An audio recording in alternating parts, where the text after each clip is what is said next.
ለሰው ችግር መፍትሄው ሰው ነው እናውቃለን። ነገር ግን የዛሬው ዘመን ደግሞ ለየት እያለ ነው። ስለዚህ ወደ ፊውቸሪስቲክ የሆነ ምናባዊ እሴት እንሂድና አንድ የኤአይ አማካሪ ቢኖሮት ከሰው ተጨማሪ እና ለሩቲን ኦቶሜሽን ጉዳይ ብቻ ሳይሆን የእርሶን ራዕይ በጥልቀት የሚረዳ የሀገሪቱን ልብ ትርታ በመልታይ ዲሜንሽናል መንገድ የሚገነዘብና የኢትዮጵያን ወደፊት ጉዞ እንዲወጥኑ የሚያግዞ ቢሆን የኤአይ አማካሪውን ስም ምን ብለው ይሰይሙታል? እንዲሁም ምን አይነት የኃላፊነት ሹመት ይሰጡታል? የመጀመሪያውስ ፈተና የሚሰጡት ምን ይሆናል? እኔ አሁን ባለሁበት የስራ መስክ አማካሪ ሊሆነኝ የሚችል ሮቦት ቢኖር የመጀመሪያው የኢትዮጵያ ስብራት ምንድነው? ችግር ምንድነው? ምን እንዲፈታልኝ ነው ማስበው የሚለው ጉዳይ ቀድሞ ይመጣል። በእኛ ሁኔታ አሁን ቀዳሚው ፈተና ብዬ የማስበው የጋራ ህልም፣ የጋራ ትርክት መፍጠር ነው። እንደ ህዝብ አንድ የሆነ ፍላጎት ህልም ኖሮን ለዚያ ህልም ሳንበታተን ተደምረን የምንሰራበትን ነገር መፍጠር ነው።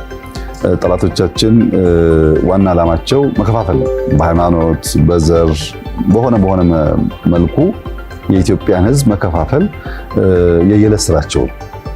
ይሄንን እያጠና እያከሸፈ ለጋራ ህልም፣ ለጋራ ትርክት፣ ለጋራ ፍላጎት ኢትዮጵያውያን እንዲቆሙ የሚያደርግ ሮቦት ቢኖረኝ በጣም መርጣለሁ። ምክንያቱም ሰዎች በሆነ ጊዜ ይሰሩታል፣ በሆነ ጊዜ ግን ይደክማሉ።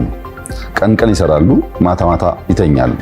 ሮቦት ቀንም ማታም ስለማይተኛ ከየትም ዓለም የሚነሳን ሳይወብስ የሚነሳን አጀንዳ ፍሬሚንግ እየተከታተለ ሊያፈርስ የሚያስችል ብቃት ስላለው ኢትዮጵያውያንን ቢያነቃ፣ ህልማችንን ቢሰበስብ፣ ፍላጎታችንን ቢሰበስብ፣ ከሁሉ በላይ ግን ኢትዮጵያን ለመበልጸግ ትችላለች፣ ይቻላል። ኢትዮጵያ ውስጥ ብልጽግና የሚጨበጥ ነገር ነው፣ የማይቻል ነገር አይደለም የሚለውን እምነት በትውልድ ውስጥ የሚከት ቢሆን በእጅጉ ደስ ይለኛል።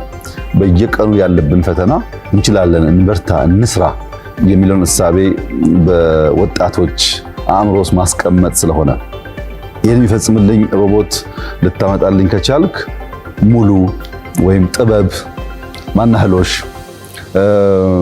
ሚኒስትር ኦፍ ዘ ፊውቸር ልለው እችላለሁ።